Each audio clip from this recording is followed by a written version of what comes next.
Hey guys, tonight we're taking you straight into one of the most bizarre ways American soldiers slept. During the Battle of the Bulge, picture yourself rolling in a jeep through the Ardennes forest in December. 1944. Snowflakes, as big as thumbprints, smear against the windshield, and the trees lean over the road like skeletal arms. The temperature dips toward 10 degrees Fahrenheit, the kind that makes your eyelashes frost together. You and your crew have been ordered to stop for the night, except there's no tent, no stove, no camp. Your bedroom will be this very jeep, and it's about to vanish under a mountain of snow. You probably won't survive this set list. Not if you forget to keep a breathing hole open. That's part of tonight's strange lesson, turning a jeep into a snow cocoon bunker. So, before you get comfortable, take a moment to like the video and subscribe, but only if you genuinely enjoy what I do here. Also, let me know in the comments where you're listening from and what time it is there. I love seeing our little night owl map light up across the world. Now, dim the lights, maybe turn on a fan for that soft background hum, and let's ease into tonight's journey together. The jeep rattles to a halt as daylight dies. The forest road behind you has disappeared under drifting snow, leaving no tire tracks. The sergeant, riding shotgun, points at a small hollow between two frozen pines. Here, we'll tuck in before the Kraut's night patrol planes catch us. His voice is calm but clipped. He's said it a dozen times tonight. You shove the stick shift into neutral and kill the engine. The sudden silence is so deep that you hear the soft hiss of falling flakes on canvas. You rub your gloved palms together. The leather is stiff as cardboard. Around you, the other jeeps ease off the road one by one, their headlights flicking out. Within minutes, the convoy seems to dissolve into the dark forest. Somewhere distant, a shell pops just one end, fades like a fireworks dud. A crow, startled from a branch, flaps heavily into the night. Your boots crunch into snow as you climb out. The first step sinks halfway to your shins. Snow this thick muffles every sound. Your own movements feel slowed, like you're wading through cotton. Private Hansen beside you mutters, "Welcome to our hotel." He tips his helmet toward the jeep's narrow bench seat. The joke's weak, but it earns a low chuckle. Humor is currency out here. The sergeant crouches, drawing a line in the snow with a bayonet tip to show how high you'll need to pilot, just over the windshield. "Planes won't see us if the jeeps look like snowdrifts," he says. It makes sense.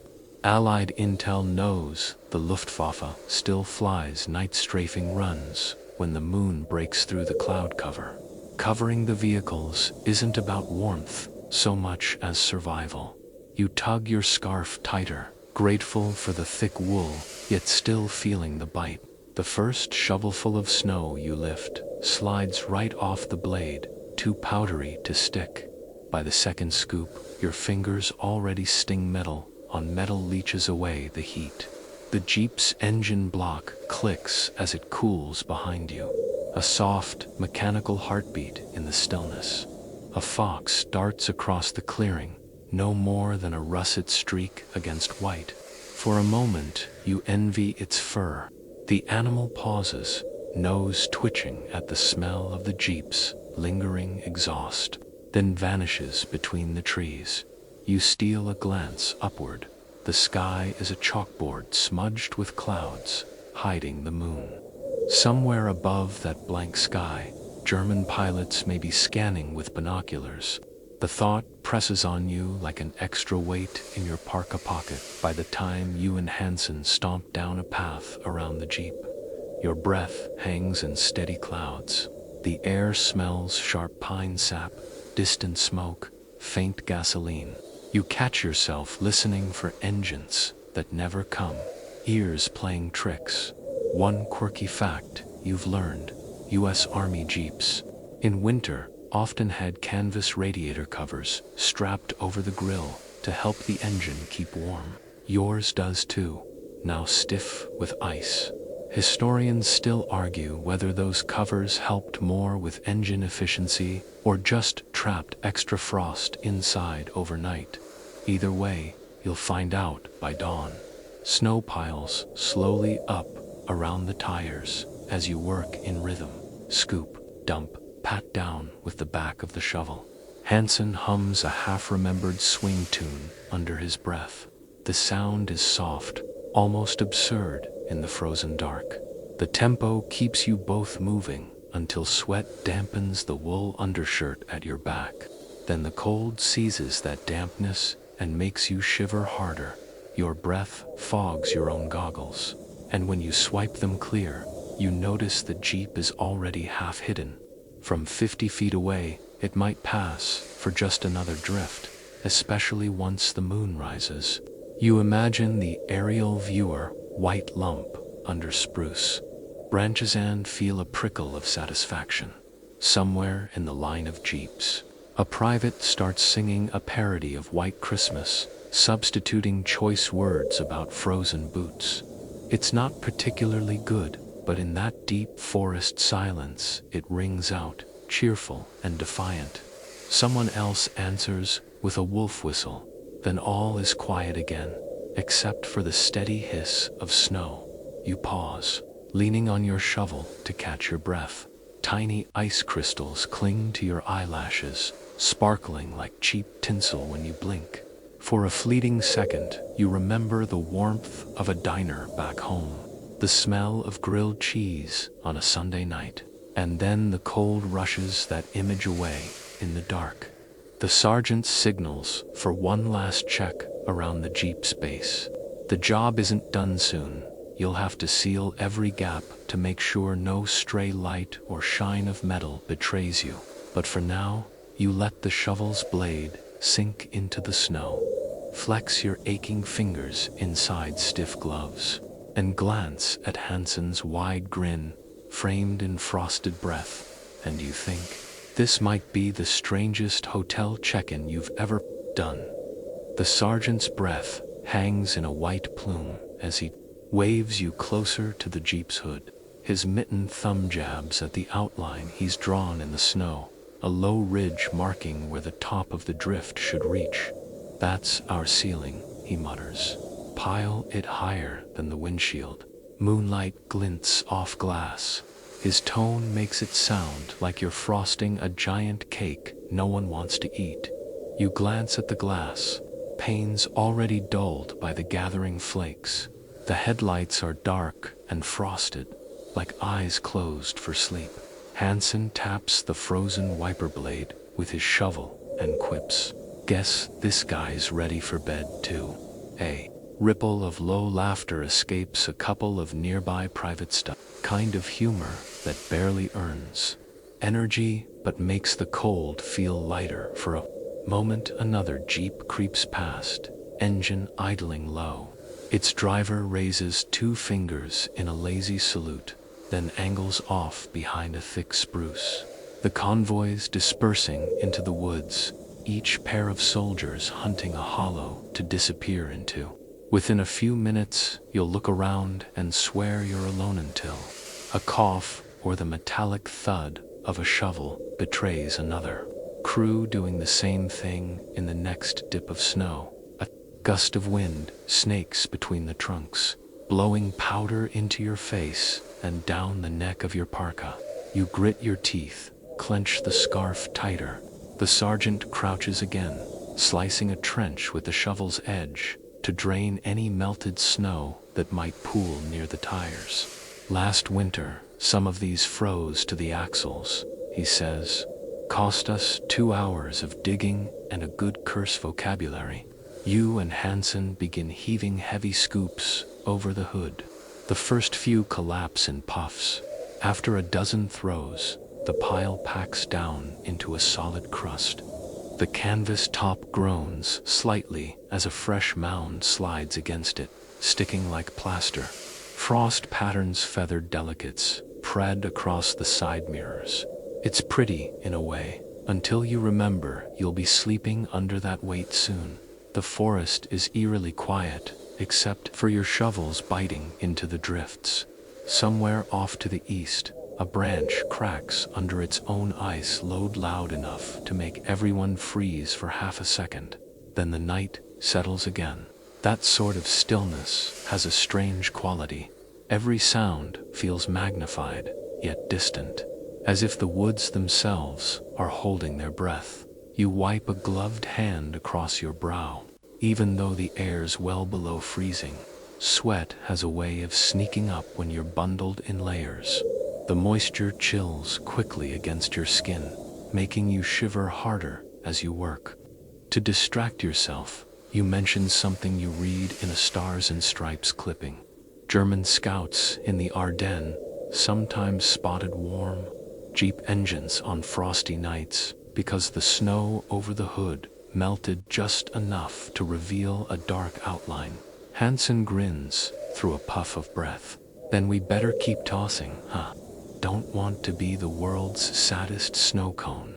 A quirky bit of history slips from the sergeant as he stomps snow into place.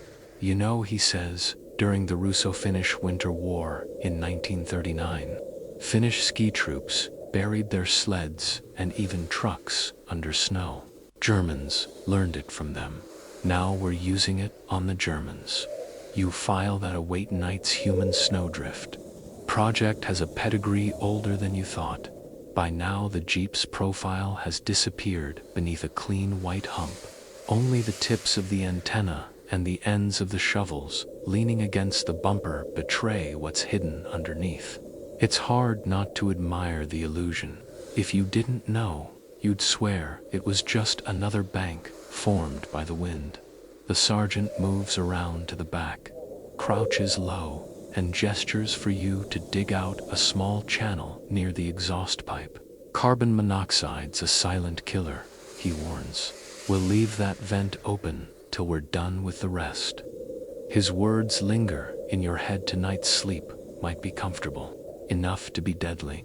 While Hansen pats down the upper ridge, you start smoothing the sides with the shovel's flat face, pressing the snow like a Potter Chopin. When the final scoop slides down the far side, the sergeant nods in approval. The Jeep's outline has vanished completely. Good enough to fool a pilot at 500 feet, he murmurs. The words feel like a small badge of honor. Historically speaking, covering vehicles like this wasn't just for stealth.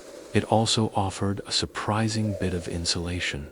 Mechanics later reported that engines sometimes restarted more easily after a night in a snowdrift compared to being fully exposed to the bitter air. Historians still debate whether that was thanks to trapped warmth or simply the absence of wind chill, but you'll take any advantage you can get. You brush loose flakes off your sleeves and glance at the now invisible Jeep. Somewhere inside that snow mound is tonight's bed, if you can call it that. The wind picks up again, scattering a veil of powder that further erases your footprints. Within minutes, even the trench you dug is a faint shadow under fresh snow. The sergeant straightens, stamping his boots for warmth. Next upseal, the cracks, then we crawl in. His words sound both promising and ominous. A hotel door is about to close, one made of snow and silence. Your knuckles ache as you wedge the shovel's flat blade into the snow around the Jeep's doors, smoothing edges where moonlight might glint off exposed hinges. The sergeant crouches at the front bumper, shoving fistfuls of slush into tiny gaps near the grill. He works with the care of a mason sealing bricks, humming a bar of some Tennessee folk song that's been haunting the convoy all winter. Hansen leans on his shovel, breath coming out in short steam bursts. I feel like we're gift trapping a Jeep for Santa, he jokes, thumping the side panel gently. The sound is muted by the snow. You answer with a dry, better hope he doesn't peek under the wrapping. The exchange earns a couple of chuckles from the other's thin humor, but it keeps the teeth from chattering. The forest holds its silence, broken only by the hiss of falling flakes.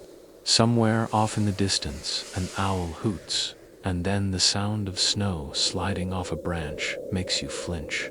It's that sort of night every small noise feels like a clue that danger's approaching. You press the last fistful of snow over a narrow seam where the windshield frame meets the hood.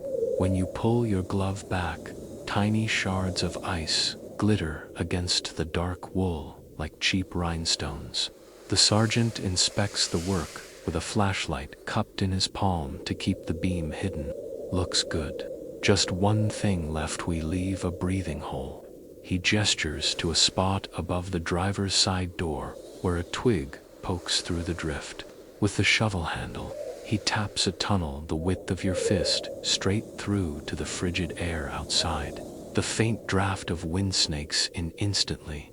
That vent keeps us from turning blue in our sleep, he mutters, using the twig to keep the hole open. The thought makes you swallow hard. Tynet's comfort clearly has rules. A curious detail about wartime field manuals floats through your head. They often advise digging a little chimney-like vent in snow shelters to keep carbon dioxide from building up. The Jeep trick wasn't exactly in any manual, but veterans of cold campaigns, like those who fought in Alaska, brought the idea over. Historians still argue whether this practice saved more lives from suffocation or invited frostbite by letting in extra cold. You'll find out by morning that you step back to admire the finished mound. In the moon-bleached clearing, it looks like a natural snowdrift crouched between the pines. Only the thin antenna tip and that twig vent betray what lies beneath. A mild satisfaction warms you, camouflage complete. Now comes the strange part. Crawling back inside the thing you just buried. The sergeant signals, and everyone lines up to duck under a small flap near the rear. You bend almost double to fit through, careful not to cave the fragile tunnel. The sensation is odd, like slipping into the den of a hibernating bear. Inside, the Jeep's cab is dim and close. The canvas roof droops slightly under the snow's weight, dusted with frost crystals that glitter in the thin beam of a covered flashlight. The air smells of damp wool, cold grease, and faint gasoline. The perfume of winter fieldwork. You slide into the front passenger seat, boots crunching on scattered ice grains that fell from your coat. Hansen squeezes in beside you, knees knocking yours, muttering, "Cozy, huh?" There's a surprising hush in here, the snow wall muffling the forest sounds outside. It's as if the world beyond the Jeep has been switched off. Your gloves brush the frozen dashboard as you adjust your parka hood. The metal feels like solid ice. You half expect your fingertips to stick. You think back to a story you once read about early Arctic explorers accidentally freezing their tongues to iron instruments. You wisely resist testing the myth. Someone outside tosses the last scoop of snow against the rear flap, sealing you in.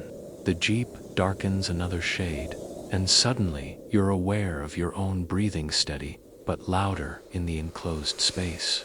A few heads tilt back instinctively, eyes on the vent hole above the driver's seat, watching to be sure no snow sifts in to block it. The sergeant clicks off the flashlight. The darkness is thick enough to feel on your eyelids. A moment later, a gloved hand cracks open a Karashin's chocolate bar. The paper wrappings crinkle, sounding like thunder. The sweet smell drifts faintly through the cramped air. You suppress the urge to laugh. The scent is absurdly out of place in this frozen bunker. The Jeep creaks as another soldier climbs onto the running board, stomping snow from his boots before squeezing through. The temperature inside seems to rise by a degree, with every body added proof that your snow bunker doubles as a human-powered heater.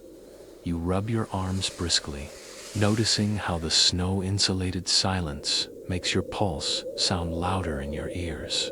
Outside, the world could be ending or maybe just asleep. You wouldn't know the difference. It strikes you that a single candle could probably warm this small space, though no one dares light one. The canvas ceiling drips faintly near the corner, where frost melts from combined body heat. A fat drop lands on your sleeve, instantly chilling the fabric. You imagine that by dawn, the Jeep's metal shell will glisten with a thin lace of ice inside as the moisture refreezes. You glance at Hansen, whose eyes catch what little light filters through the vent hole. "Think we'll sleep at all?" he whispers. You shrugged. "We'll try unless the snow decides to tuck us in for good." The dark swallows your words, leaving only the sound of breathing and the faint ticking of the Jeep's cooling engine. Your muscles finally start to relax as you sink into the stiff seat, adjusting your parka collar like a makeshift pillow. The cold's still there, biting at your ears and fingertips, but the sense of being hidden under layers of snow out of sight from the sky offers a strange comfort, like pulling a blanket over your head as a kid in that heavy silence. Your mind drifts to the thought that tonight the Jeep has become both foxhole and bedroll, both armor and coffin. The irony makes you smirk in the dark. Some hotel room service is just a canteen cup of snowmelt water. A faint clink as someone outside sets the last shovel down signals the end of the work. The sergeant's voice comes soft but steady through the dim. "That's it. Everyone settle in. We've done all we can." The words feel like a curtain falling on the first act of a long, cold night. The first thing you notice after the flap seals shut is the way the air changes. It's still cold, no mistaking that, but it's different from the sharp, biting cold outside. The snow walls muffle the wind's whistle, so the chill feels thick and quiet, like being inside a walk-in freezer after the fan stops. Everyone shifts, tugging knees up to conserve whatever warmth they have. Boots knock against gearboxes under the seats, and a muffled curse echoes in the dark when somebody bumps an elbow on the metal dash. You pull your scarf higher to your nose, trying to keep your breath from fogging the inside of the windshield that's now just a slab of snow. The sergeant reaches over your shoulder and taps the small vent hole above the driver's seat with the tip of his glove. A faint draft leaks in icy but oddly reassuring proof that there's still a connection to the outside world. "Leave that open," he says, in a voice low enough to sound like a bedtime reminder. "We don't want to end up like the guys in Bastogne last winter." Whole squad sealed their tent to tighten wake up. You shift uncomfortably. The warning sits heavy. One quirky fact that comes to mind is that some Arctic explorers in the 19th century actually carved their names or scratched tally marks around vent holes in ice shelters, just to reassure themselves it hadn't frozen over at night. For a moment, you're tempted to do the same with your pocket knife, but your hands are too cold to bother. Hansen wriggles deeper into his parka, muttering, "Feels like crawling into a snow cocoon. If I dream I'm a caterpillar, somebody wake me." The joke earns a low laugh from the guy sitting on the wheel well. Even the sergeant cracks a grin in the half-light. The snow-packed roof above you dips slightly, where a mound has shifted. Crystals glint as they trickle down the canvas like tiny stars sliding off the sky. A bead of meltwater plops onto your boot and instantly crusts over with ice. The confined space smells of wet wool, motor oil, and the faint sweetness of someone's chewing gum. Rationon, oddly homey perfume for a Jeep buried alive. With everyone finally inside. The sergeant checks his watch by shielding it under a flashlight beam. 2-hour shifts, he says. We'll rotate lookout duty. One man by the flap, the rest try to sleep. You hear a few sighs. Even a 2-hour nap sounds luxurious after the last 48 hours of marching and digging. You lean back against the stiff seat and listen as the men shuffle into positions. The driver curls sideways with his head against the steering wheel, using a rolled-up scarf as a cushion. Hansen wedges himself in next to a gearbox and mutters about drawing the short straw for the lumpiest spot. A third soldier settles cross-legged by the vent hole, collar pulled high, rifle across his knees, his silhouette a dark cutout against the faint, snow-filtered moonlight. There's a sudden silence as everyone adjusts to the cramped stillness. The only sound is the soft tick-tick of melting frost dripping from the ceiling onto the rubber floor mats. You're struck by how well the snow insulates. The distant artillery thumps that had been a steady backdrop all day now feel like far-off thunder wrapped in cotton. Another practical detail surfaces from memory. According to a field engineering pamphlet, packed snow can block more sound than sandbags of the same thickness because of the tiny air pockets trapped inside. Historians still debate if that's why some commanders preferred snow berms for winter foxholes, not just for warmth, but for silence. Sitting here in this GP glue, you're inclined to believe it. You shift your weight and feel the damp chill seep through your trouser knees, where they press against the door panel. Adjusting only makes it worse.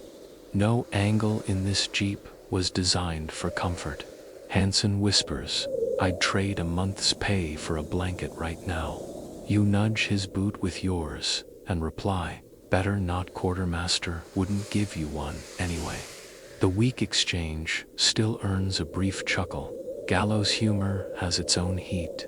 The sergeant breaks open a small wax paper packet of halazone water purifying tablets, drops one into a canteen cup filled with melted snow, and hands it around for sips. The liquid tastes like a swimming pool, but slides down warm enough to make you sigh. "Sip slow," he advises. "We'll need the rest for morning." A gust of wind outside sifts a thin ribbon of powder down through the vent hole, landing on the lookout's collar. He brushes it off, expression unreadable in the dark. The snow settles again, and the night resumes its muffled quiet. You rest your head against the door, eyes drifting toward the pale glow that seeps through the fist-sized vent.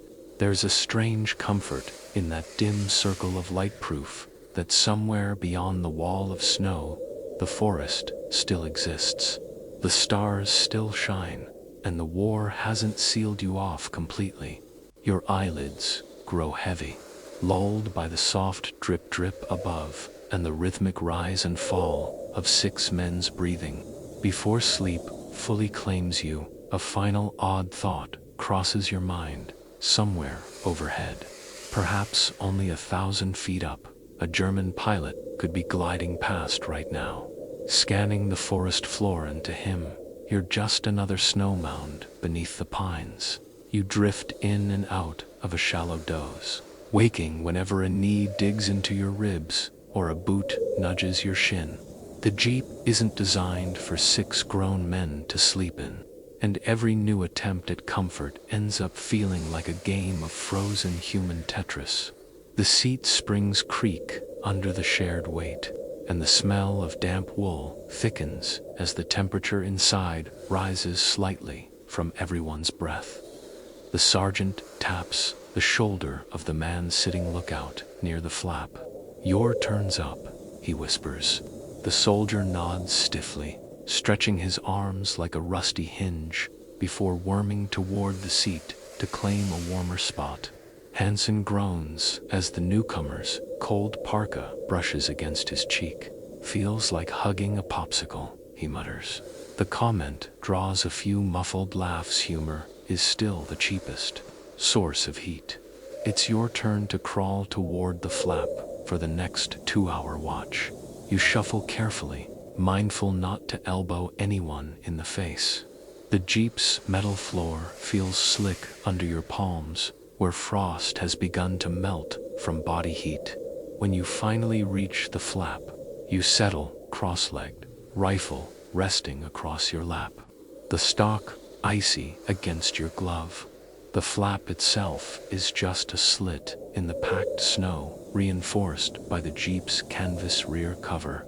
You can sense, rather than see, the outside night pressing against it the way a winter draft feels near a farmhouse door. You lean your ear close. The forest is a hush of snow settling on branches, distant wind sighing through pine needles, and once in a while the muted crack of a tree limb snapping under ice. A few minutes pass before you realize how strangely insulated you feel. The snow muffles everything.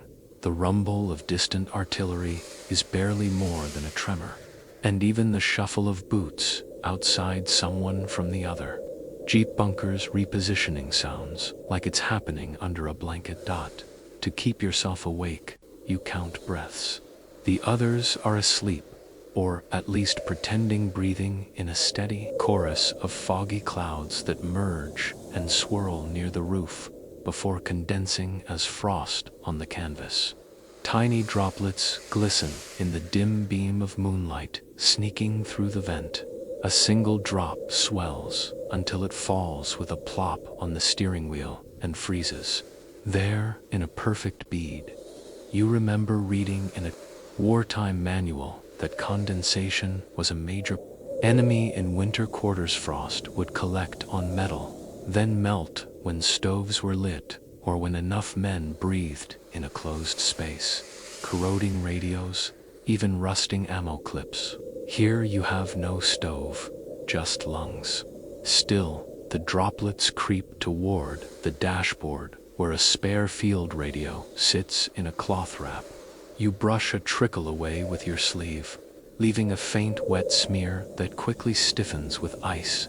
Hansen stirs and mutters something unintelligible in his sleep, pulling his parka tighter. His helmet slips forward and taps the glassless window frame. Now just a snow-packed wall. He grimaces without opening his eyes and shifts again. You wonder if he's dreaming of his parents' heated porch back in Ohio. He once mentioned it smelled like cinnamon toast on winter mornings. The thought makes you hungry. Your stomach grumbles at the memory of food, prompting you to fish in your jacket pocket for the last of a rations biscuit. The dry cracker crumbles in your mouth, chalky but welcome. You chew slowly, savoring each grainy bite while trying not to wake anyone with the crunch. A sliver breaks off and drops onto the Jeep floor, immediately disappearing into the frost. Minutes drag on. You glance at your watch, but the faint glow of the dial seems to crawl backward. 2 hours in this quiet feels longer than a full march. To keep your brain active, you hum the first line of Moonlight Serenade under your breath, the notes trembling like the cold in your voice. It's barely audible, but the tune fills the heavy silence. A quirky memory bubbles up from basic training. A corporal once claimed that humming at night could keep frost from forming inside your nostrils because it kept the air vibrating. Historians, at least the ones who bother to write about such small human habits, still debate whether that's true or just another soldier's myth born from boredom. Either way, the soft vibration comforts you. The sergeant shifts in his cramped seat and clears his throat. "You awake over there?" he asks, quietly. "Mostly," you answer. "Good. Keep an ear out. Krauts sometimes sends scouts in quiet."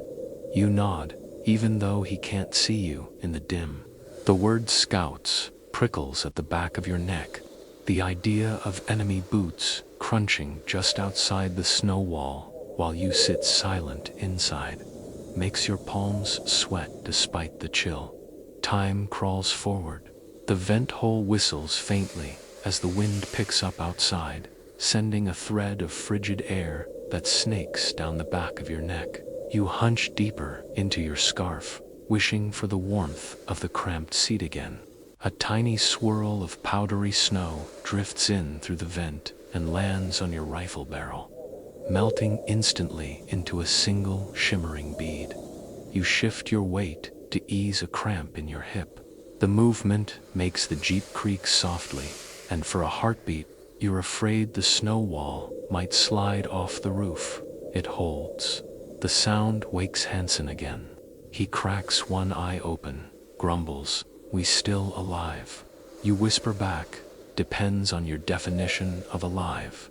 His eye closes again with a faint smirk on his lips. Eventually, you switch legs, rubbing your gloved hands together for warmth. You find yourself daydreaming about hot coffee, its smell, its steam curling up into a warm kitchen ceiling. In the dark, you almost swear you catch a phantom whiff of it, maybe just your brain playing tricks. A thermos sits buried in a pack somewhere behind the seats, but ration orders say it's for morning.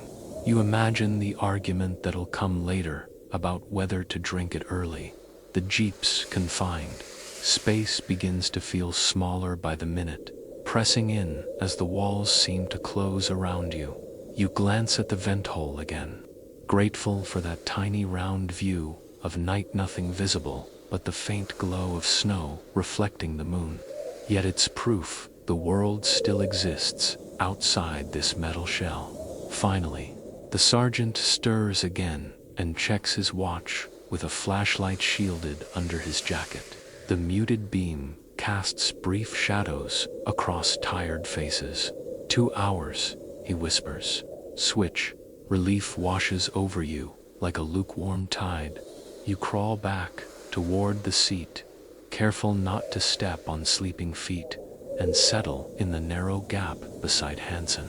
The spot is still warm from the previous shift holder, which feels almost luxurious. Your body relaxes, though your knees stay drawn tight to your chest. The sound of the next lookout shifting into position becomes the last noise you register before your eyelids grow heavy. Somewhere above your head, the snow shifts slightly, a soft, sighing sound, like the whole forest tucking you in for the night. Your final thought before slipping under is strangely practical. Tomorrow, you'll have to dig your way out before the snow seals the vent hole completely. For now, though, the snow cocoon holds, and your breath joins the foggy rhythm of the rest, one more plume of warmth in the buried Jeep. The warmth you'd found in that narrow gap lasts about 5 minutes before the cold seeps back into your bones. It's not the sharp, outdoor cold anymore, but a dense, creeping chill that snakes in through seams of clothing and lingers in your socks. Your toes throb dully, shifting between numbness and pins. You pull your feet closer under your thighs, trying to steal what little heat your body can generate. The Jeep groans as someone changes position. The sound is faint, but in the hushed cocoon, it's loud enough to wake Hansen. He blinks, hair stuck to his forehead with damp frost, and mutters, "We still in our den, or did the snow eat us?" You give a weak smile and answer, "Both." The response gets a soft chuckle before his head drops back against the seat. The lookout, by the flap, shuffles restlessly, trying to keep circulation in his legs. He rubs his gloved hands together and breathes into them, producing tiny puffs of vapor that glow briefly when they pass under the vent's moon-filtered light. A breeze sneaks in through the vent, colder now that the night has deepened. Each gust carries a faint scent of pine and distant wood smoke, the only reminder that somewhere nearby, other men huddle by small, hidden fires. You draw your scarf higher and close your eyes, willing sleep to come. It doesn't. Instead, you listen to the soft ticking of cooling metal in the dashboard, to the slow exhale of the man beside you, to the occasional rattle of gear under the back seat when someone shifts. The snow walls make every sound close and intimate, almost like being underwater. An hour slips by like that, half dreaming, half listening in, till the sergeant taps your knee with his mitten. "Rotate," he whispers. Hansen grumbles as you prod him awake. His face is etched with pillow-shaped creases from the folded sleeve he's been using as a cushion. "Guess I'm on guard duty," he sighs, untangling himself from the cramped knot of limbs and crawling to the flap. You slide sideways into the warm hollow he's left behind. It's surprisingly comforting, the residual heat of another human body pressed into the canvas seat. You tuck your knees up and try again to rest. The smell of damp wool mingles with the faint metallic temps of the Jeep's steering column. It's oddly familiar by now, almost like the scent of your winter coat at home after a day of sledding. Just as your eyes begin to flutter shut, a muffled thud echoes from somewhere outside, maybe snow sloughing off a pine bough, maybe something else. Everyone stiffens for a heartbeat, listening. The lookout leans forward, ear nearly pressed to the flap, then shakes his head and mouths, "Just snow." You exhale slowly, letting your shoulders relax. A quirky detail surfaces from the back of your memory. Some Finnish troops in the winter war used to pack the snow so tightly around their dugouts that falling branches would bounce off without noise. Historians still argue whether that made them safer or deaf to warning sounds. Tonight, you're grateful for any silence at all. Hansen settles near the vent with his rifle across his knees. He keeps rubbing his gloves together, the faint squeak of leather on wool punctuating the otherwise steady rhythm of breathing inside the Jeep.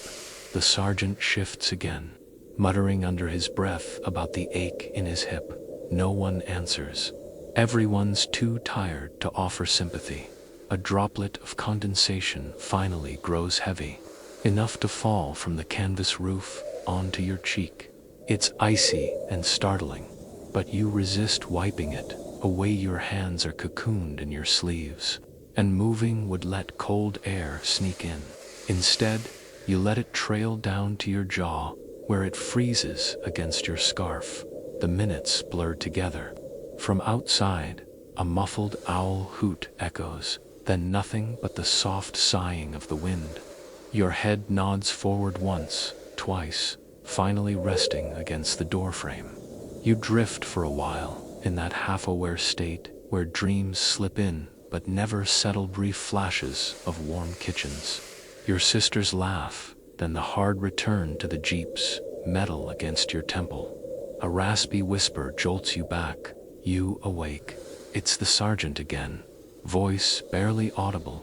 Sort of. You mumble, "Good. Listen to this." He tilts his head toward the vent. At first you hear nothing, then a faint, distant crackling like the dry snap of twigs. It could be a frozen branch giving way under snow, or it could be something else entirely. The lookout leans in as well, frowning. The sound fades after a few seconds, replaced again by the steady sigh of wind. The sergeant shakes his head. Could be trees, or Germans testing for patrol. Either way, stay quiet. His whisper has the calm weight of someone who's seen worse. You settle deeper into your spot, trying to ignore the goosebumps rising on your arms. Half an hour later, as the sky outside begins to shift from pitch black to a deep pre-dawn gray, Hansen nudges the man beside him. "Coffee, debate time," he says, under his breath. The words rouse a couple of others. The thermos has been sitting untouched in a pack beneath the back seat. The crew torn between saving it for patrol at dawn or using it now to thaw their insides. The sergeant decides, half now, half later. He unscrews the lid as quietly as possible. The first swirl of steam that escapes is like a tiny miracle, carrying the rich scent of burnt beans through the snow-stilled jeep. Every head lifts a little, eyes half closed in bliss when the tin cup reaches you. The coffee is only lukewarm, but it tastes like victory, bitter and a little grainy. Yet you savor it, letting the warmth linger on your tongue. Hansen whispers, "If that squirrel from last night smells this, we're doomed." The quiet joke earns a tired grin from everyone still awake. There's a historical irony to the moment that makes you smirk. Us Army field reports from the Ardennes often credited hot coffee with keeping morale up more than official pep talks or leaflets. Historians still debate whether that's exaggerated nostalgia or a real psychological advantage. You decide the historians never froze in a snowed-in jeep. This cup alone feels like reason enough to keep going. The warmth settles in your stomach, spreading just enough to relax the tight knot in your shoulders. Your eyelids droop again. Someone near the vent shifts, letting in a cold draft that spirals down the back of your neck. You shiver but stay curled up, too weary to complain. The Jeep's interior has taken on a subtle glow, now the kind of faint blue that seeps in before sunrise. The snow around you, lit from above, seems almost translucent in spots, creating soft halos of pale light against the canvas roof.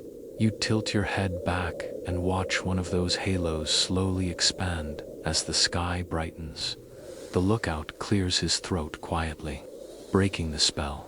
"Another hour and we'll have to start digging her out," he says. His voice is a reminder that the snug cocoon is temporary.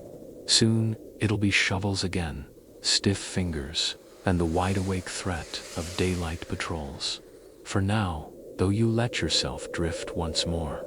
The Jeep hums softly with the sounds of breathing, the occasional creak of gear, and the distant memory of coffee still lingering in the air. As your thoughts slide toward sleep, you realize that despite the cold, the cramped limbs, and the lurking danger, there's something strangely comforting about the snow-buried Jeep. Like the forest itself has decided to shield you for just a little while longer. By the time your eyes flutter open again, the world outside the Jeep is still cloaked in darkness. But something feels different. The air inside has grown slightly warmer, a thickened, humid warmth that clings to your skin beneath the wool layers. You shift, realizing the true source of the heat isn't a miracle sunrise or a hidden stove. It's the six of you, crammed shoulder to shoulder, radiating what little warmth the human body can give. You become aware of just how close you are to Hansen. Your elbow presses into his ribs, and his knee is jammed against your thigh. Across from you, the driver's helmet rests lopsided on his forehead as he snores softly, the sound muffled by the wool scarf bunched beneath his chin. The sergeant is slumped in the corner, with his arms crossed tight, chin tucked into the collar of his parka, like a turtle retreating into its shell. The snow-packed cocoon outside traps every ounce of body heat that leaks from the layers of wool and canvas. Your breath mingles with everyone else's, thickening the air until the small vent above the driver's seat looks far too small to do its job. Each exhale leaves a brief white cloud that rises, hits the canvas roof, and joins the slow-forming film of frost, already sparkling like sugar on a pie crust. You shift your legs to ease a numb spot on your hip and immediately feel a boot push back. One of the men still asleep grumbles at the intrusion. It's impossible to move without bumping someone. Each of you is wedged in like sardines in a metal can.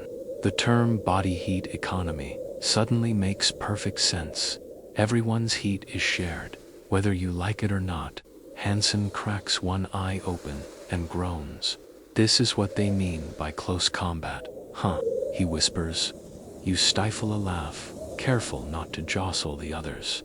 The sergeant, eyes still closed, mutters, "Shut up, and save the jokes for daylight. The exchange earns a few muffled chuckles anyway, proving that even in the dark, humor helps fend off the cold.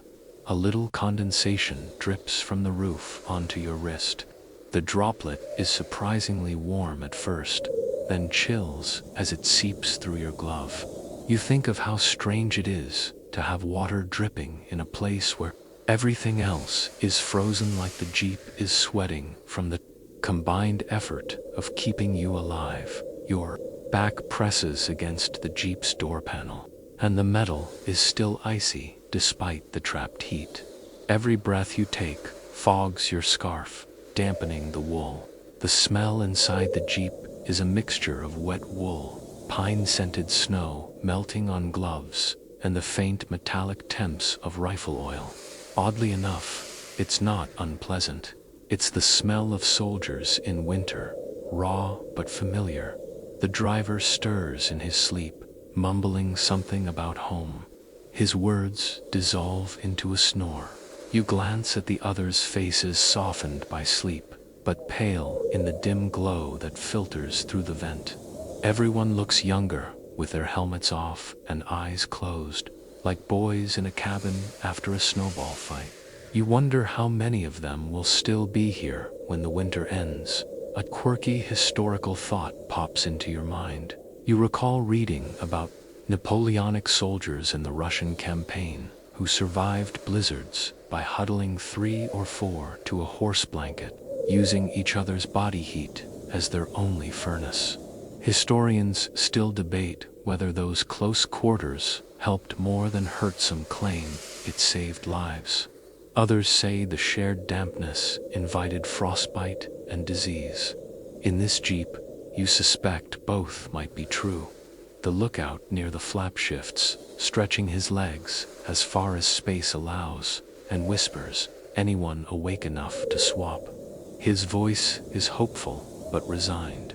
Nobody volunteers immediately. Finally, the sergeant cracks one eye and jerks his head in your direction, your unspoken cue.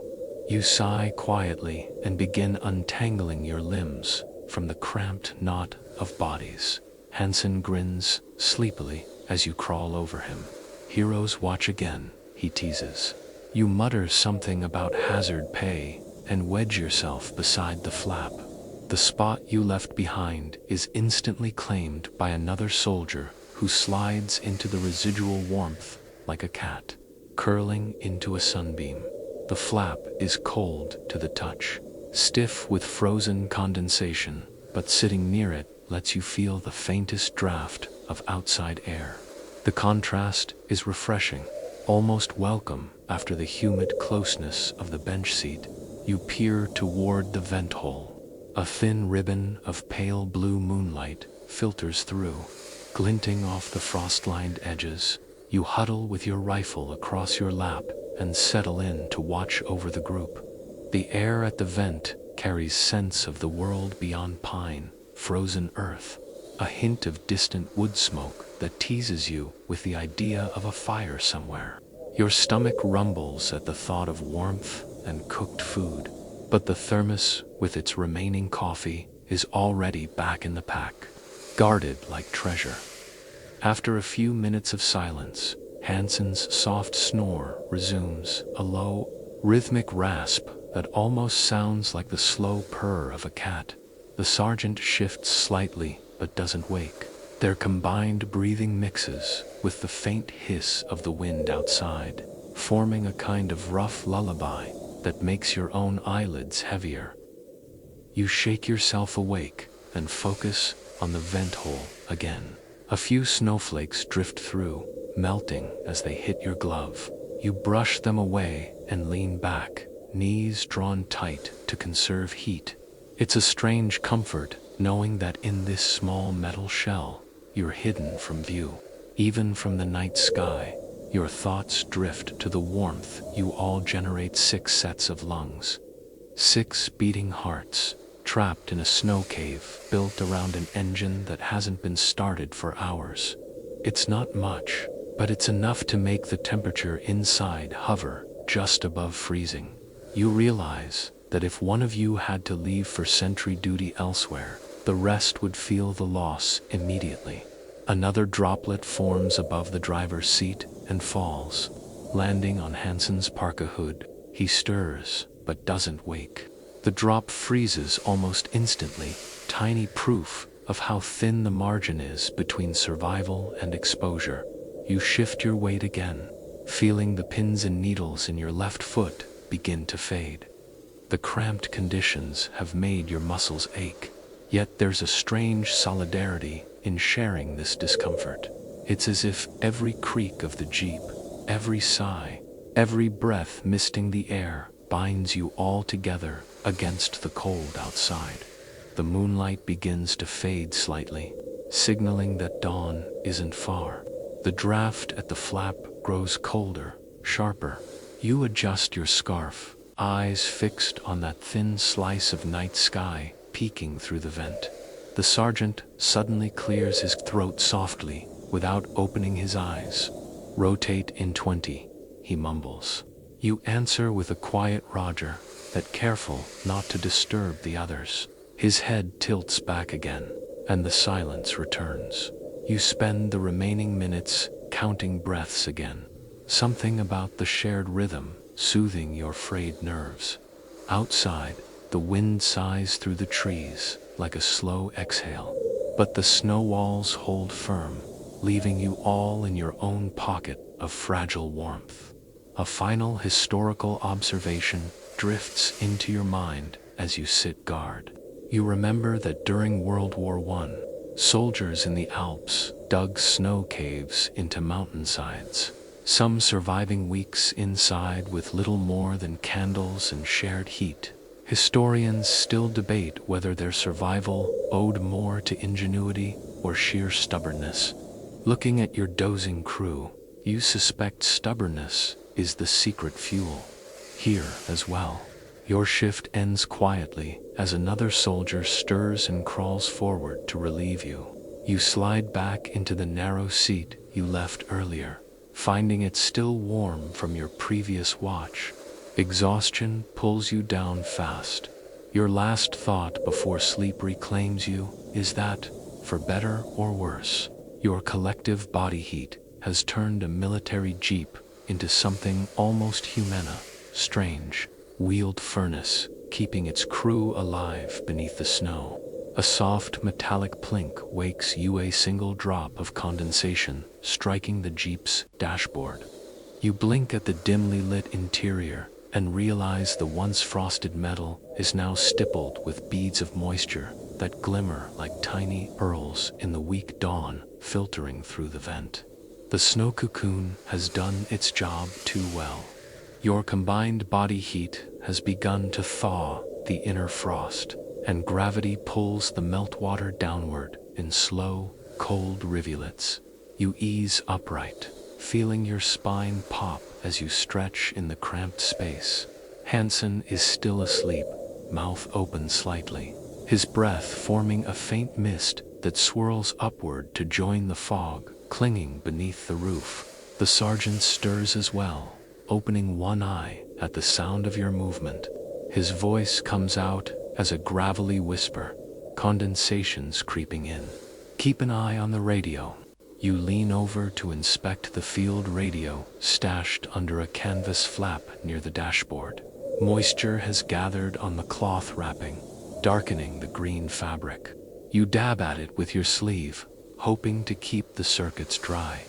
The cloth freezes stiff almost immediately after absorbing the droplets. One quirky detail you remember from a field maintenance lecture during the early winters of the war. Mechanics learned the hard way that water dripping from frosted roofs could short-circuit radios and even jam ammunition belts. Some units improvised by hanging strips of oiled canvas as drip guards. Historians still debate whether these fixes came from official orders or inventive privates tired of cleaning corroded gear. Looking at the glistening beads on the dashboard, you wish for one of those strips right now. The driver wakes with a groan, rubbing his hands together. "Feels like we slept inside a wet refrigerator," he mumbles. His complaint earns a muffled laugh from Hansen, who's just rolling over, hair sticking out in frosted tufts. The shared discomfort has its own humor. Each of you looks like you've been caught in an overnight freezer experiment. You notice the frost on the inner windshield is thinning in patches where the snow has started to melt against the glass. A small trickle runs down toward the glove box, disappearing into a seam. You wipe it away with a gloved thumb, feeling the cold bite through the wool. Don't let it drip on the ammo box, the sergeant warns quietly, nodding toward the crate wedged against the passenger side wheel well. Last thing we need is soggy cartridges freezing together. His words carry the weight of experience, the kind of practical knowledge you only gain after a few brutal winters at war. A gust of wind outside rattles the vent hole, sending a new spray of powder down like sifted flour. The lookout on duty brushes it off his collar and mutters something about wishing for a proper roof. The rest of you chuckle softly, careful not to waste energy on bigger reactions. Your stomach growls loud enough to earn a raised eyebrow from Hansen. Field ration breakfast, he suggests, fishing into his pack. He produces a tin of processed cheese spread and a crumbling biscuit from the rations. The smell is faintly sour, but oddly inviting. He offers it around, and everyone breaks off a bite in silence. Halfway through chewing, you catch a flicker of movement at the vent, a small shape darting across the mound of snow outside. You lean closer and catch sight of a red squirrel clambering along the Jeep's snow-covered hood. Its tiny paws leave a dotted trail as it stops to sniff at the vent opening. For a heartbeat, the creature locks eyes with you, whiskers twitching, as if debating whether to come inside. Then it bounds off, vanishing into the pines. Hansen grins around his biscuit. That little guy's smarter than us. He's got a tree for a house.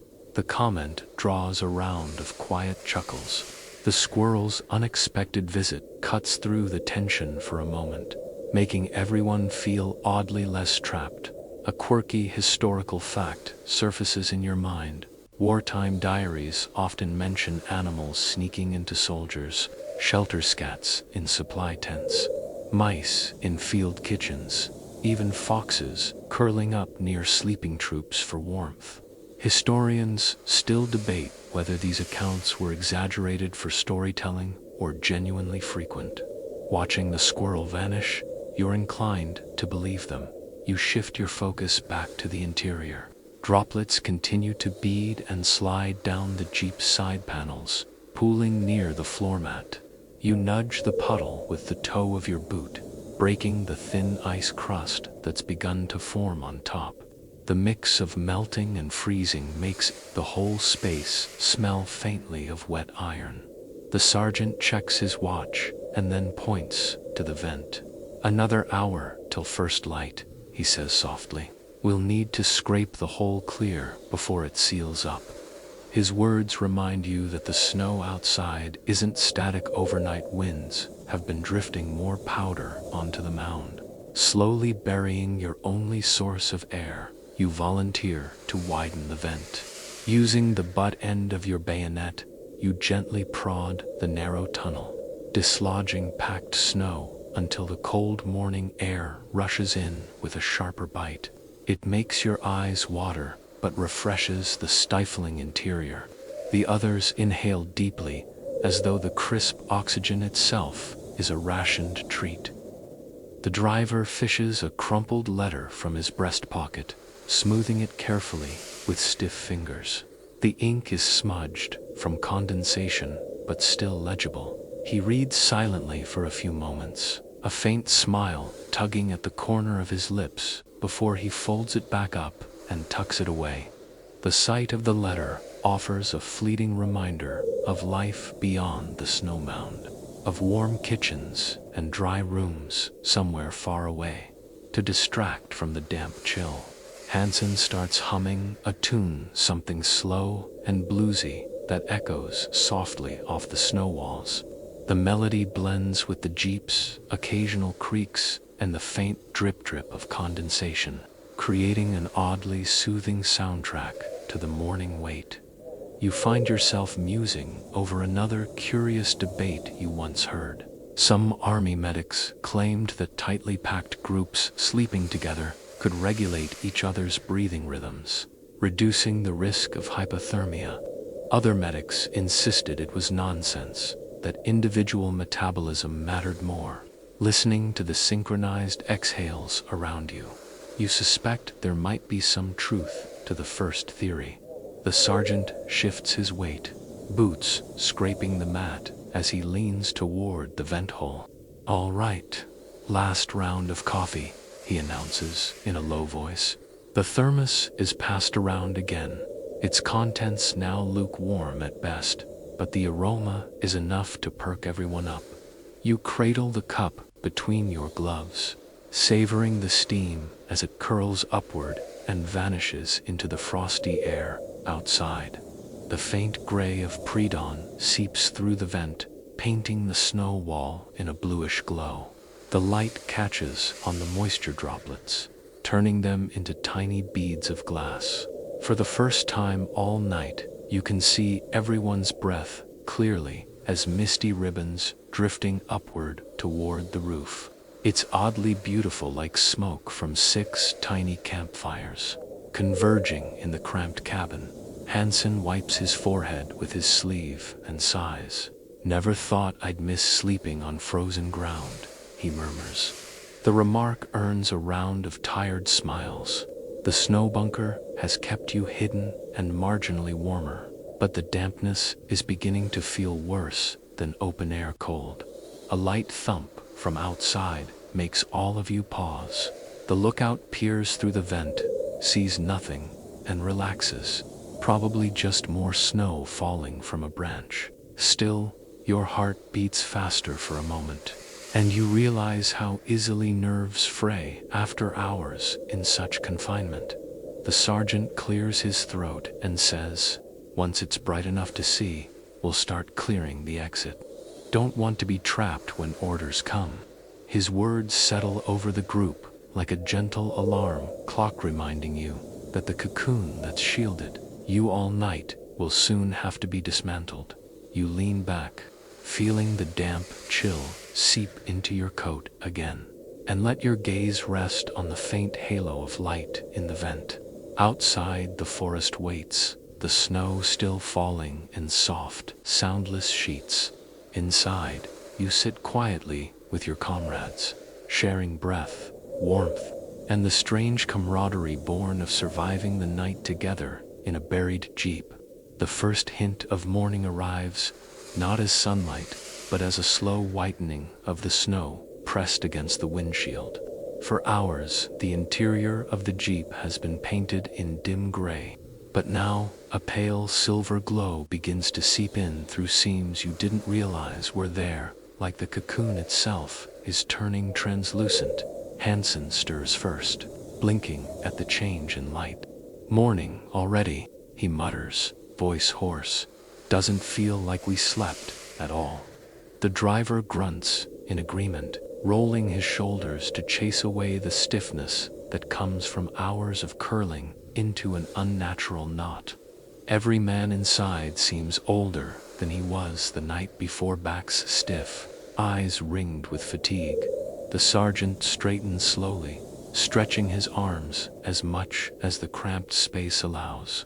"Before we dig out," he whispers, "we eat something."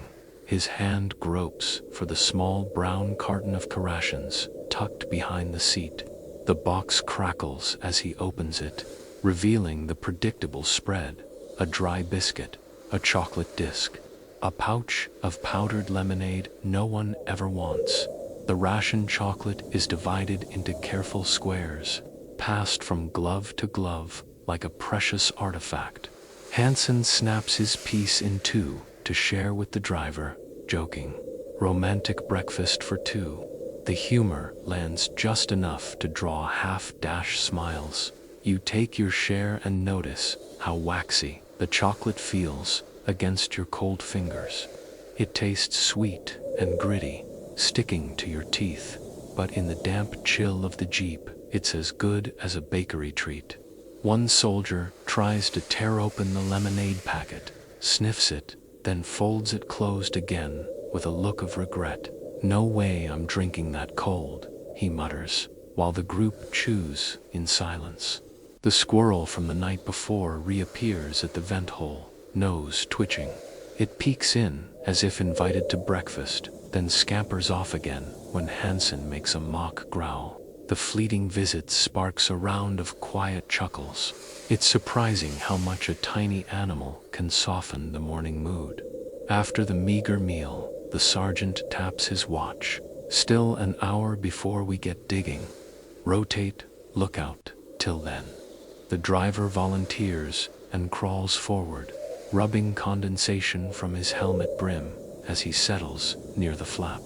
His boots crunch against the thin sheet of ice that has formed overnight on the floor mats.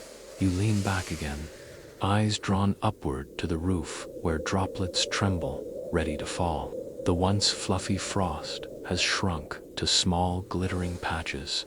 Each drop that falls lands with a sound just loud enough to mark time plink, a steady metronome that makes the silence seem deeper. The air is damp, thick with a blend of wool, metal, and melted snow.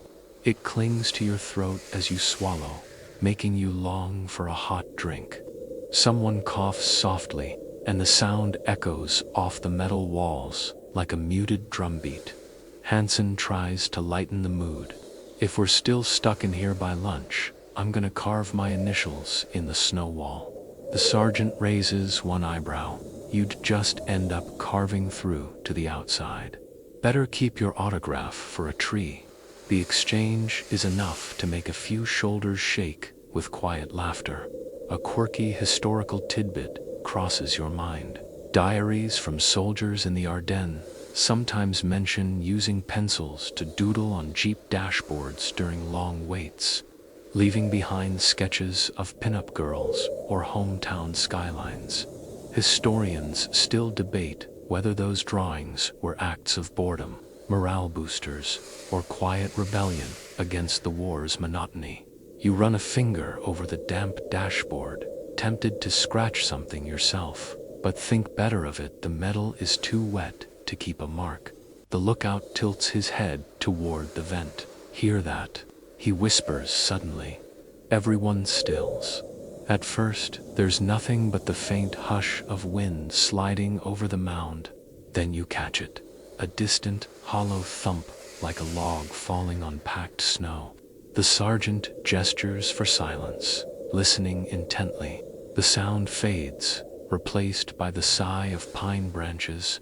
After a long minute, he exhales. "Probably just snow off a tree. Keep listening anyway." The incident leaves a trace of tension in the cramped Jeep. Shoulders stiffen again. Eyes linger on the vent as if it might reveal what's outside.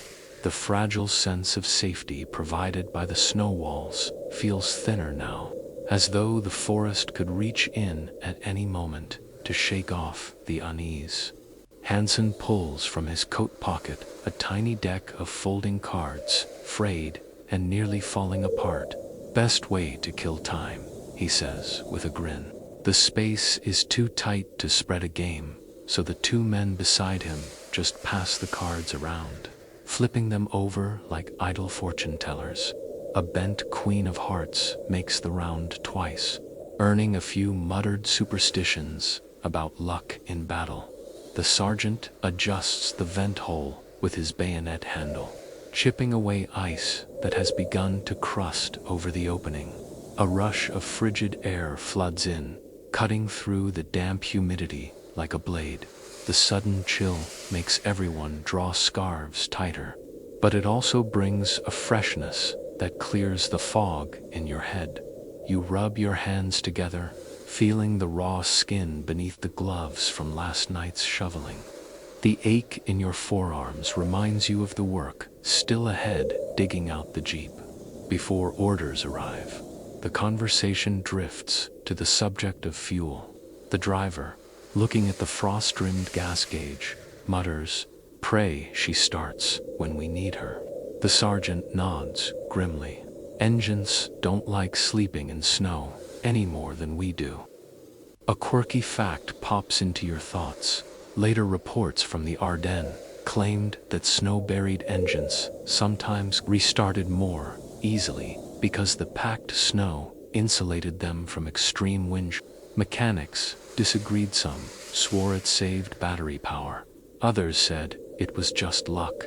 Historians still argue about it, but you silently hope the snowdrift has been a blessing in disguise. As the gray light strengthens, the Jeep's interior becomes more defined. You can see each man's breath as distinct wisps that rise, twist together, and vanish into the damp ceiling. The glow is soft, almost ethereal, giving the cramped cabin the look of an old black and white photo slowly coming to life. You stretch your legs as much as possible, knocking your knee against the ammo box. Hansen shakes his head and smirks. "Quit playing kick. Some of us are trying to nap." You grin faintly, unwilling to apologize for a moment of blood returning to your limbs. Another droplet breaks, loose from the roof, and lands on the thermos lid with a hollow tink. The small sound draws everyone's eyes for no reason other than boredom. It's strange how, in confinement, the smallest noises take on outsized importance. The sergeant checks his watch again and finally declares, 10 more minutes, then we shovel." His words bring a collective sigh, half relief that waiting is over, half dread of facing the cold head-on again. For now, though, you stay put, savoring the last quiet stretch inside the snow-buried Jeep. The wind outside rattles a distant pine branch, and somewhere far off a crow calls, muffled by layers of snow. The morning is beginning, whether you're ready or not. You glance around at your companions' faces, drawn but calm, shoulders hunched against the damp. For a moment, the Jeep feels less like a vehicle and more like a tiny cabin lost in the woods. Its inhabitants bound together by circumstance and the shared breath that's kept you all alive through the night. The sergeant's whisper slices through the drowsy calm. "Time to move.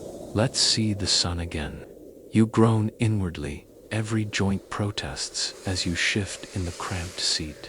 The Jeep's metal floor creaks under 6 pairs of stiff boots as each man slowly unfolds himself from the knot.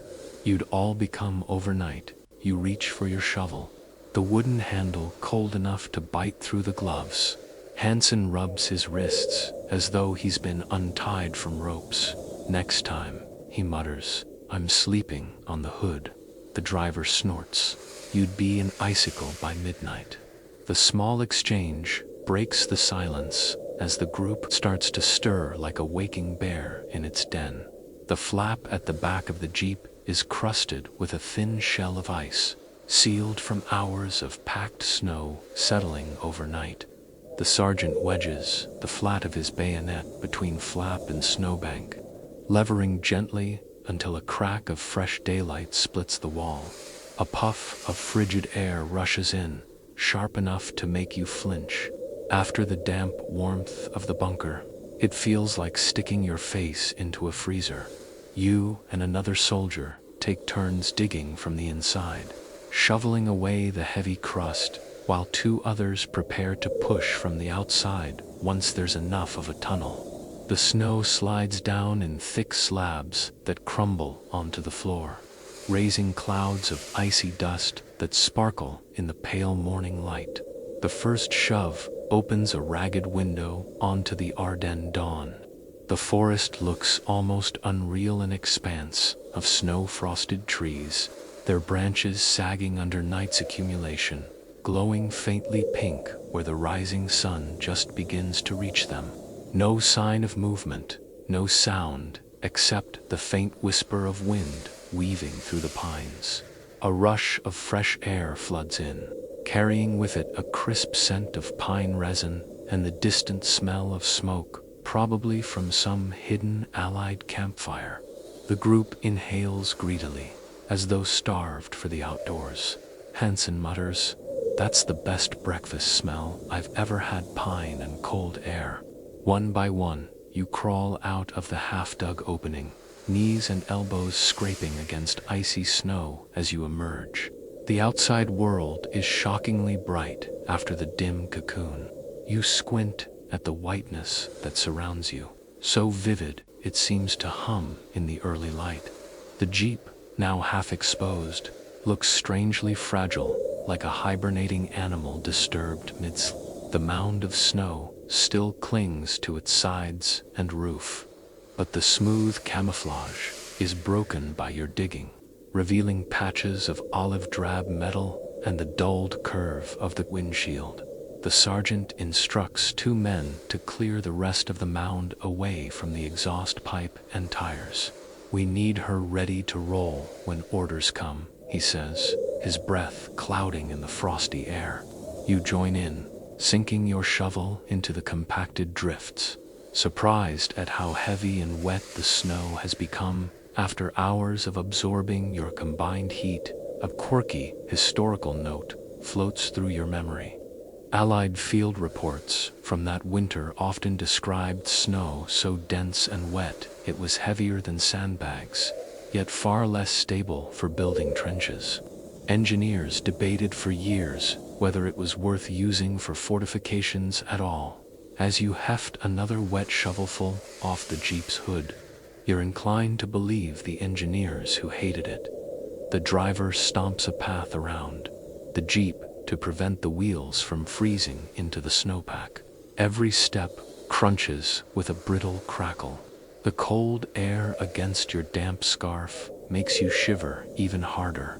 The warm cocoon has left your body unprepared for the bite of open morning as the shoveling continues.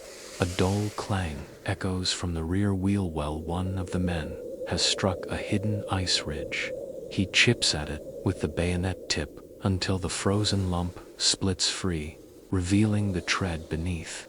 "Better now than later," the sergeant mutters approvingly. You pause a moment to stretch your aching shoulders and glance at the other jeeps scattered across the clearing. Each looks like a lumpy snow hill slowly being excavated by tired soldiers. The whole scene reminds you of ants digging their way out of sugar mounds. A distant crack of gunfire, perhaps just a frozen branch breaking, makes everyone instinctively crouch for a second. The sound fades without echo. You exchange glances with Hansen, who shrugs, then goes back to shoveling. The war feels close, even when it's nowhere to be seen.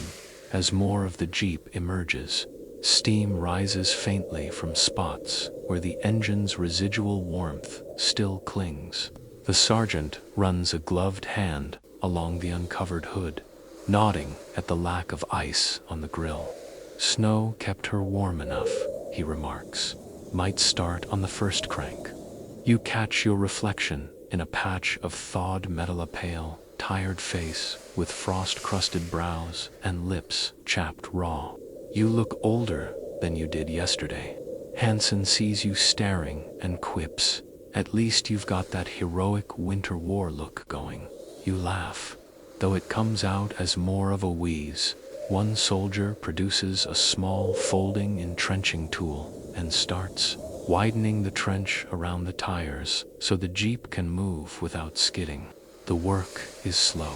Each chunk of snow is dense as packed flour, and your muscles ache from the hours spent buried beneath it. A quirky debate you once heard among veterans crosses your mind. Some claimed that snow burial kept engines warm enough to avoid freezing oil. Others swore it was superstition and that any jeep left overnight was doomed to sputter. Historians still argue about the science, but you silently root for the believers, anything to save you from another hour of cranking a stubborn engine. The radio crackles suddenly, startling everyone. A burst of static, then a clipped voice rattles off coordinates, and an order for the convoy to prepare for movement within the hour.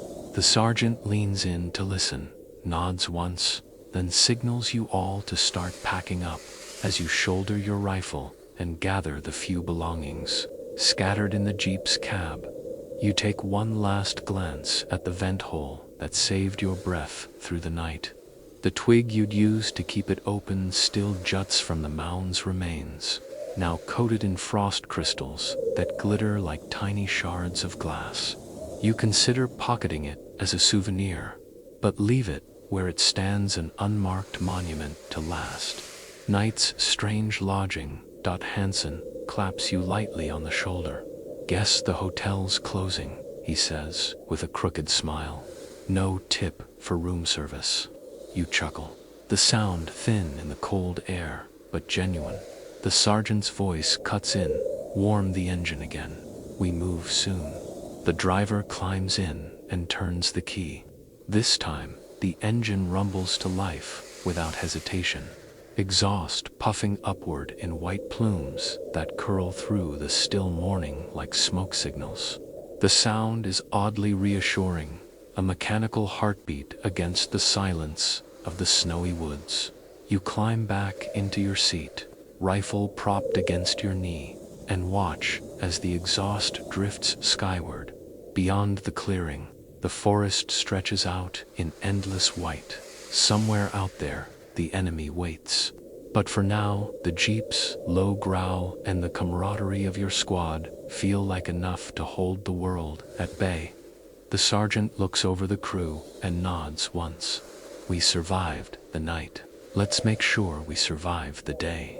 No one answers, but the determined set of their jaws is response enough. You tug your scarf higher, glance one more time at the fading snow mound that served as your bunker, and brace yourself for whatever the forest and the war will bring next.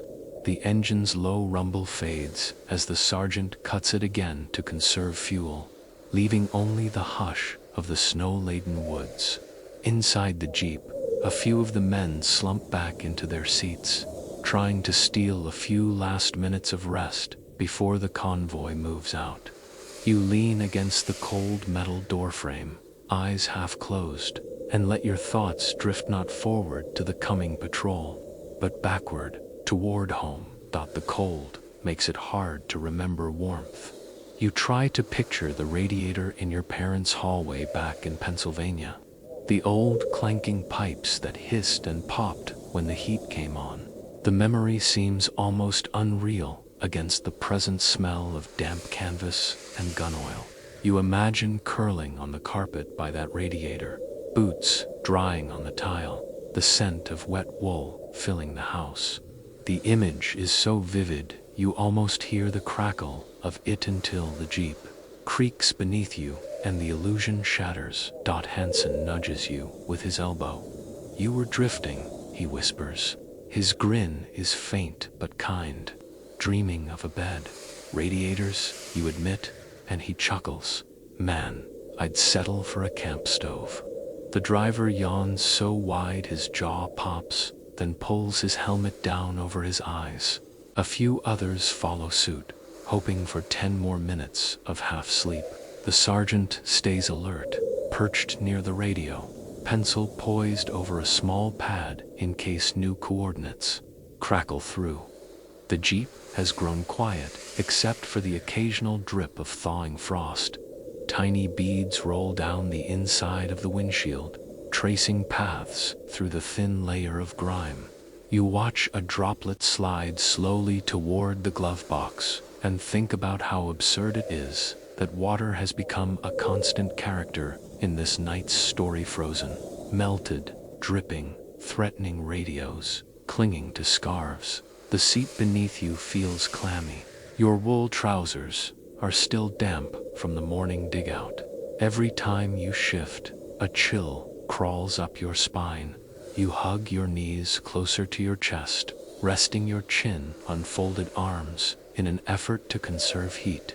A brief hush falls again, and in it you hear the faintest sound of soft snoring. Hansen, this time, chin tucked against his collar. The gentle rasp is oddly comforting, a sign that at least one of you can still sleep in this damp tin box. A quirky historical thought drifts in. You remember reading about French soldiers during the 1870 siege of Paris, sleeping in horse-drawn carts lined with hay, packed together to survive the winter nights. Some diaries claimed the smell of hay stayed in their uniforms for months.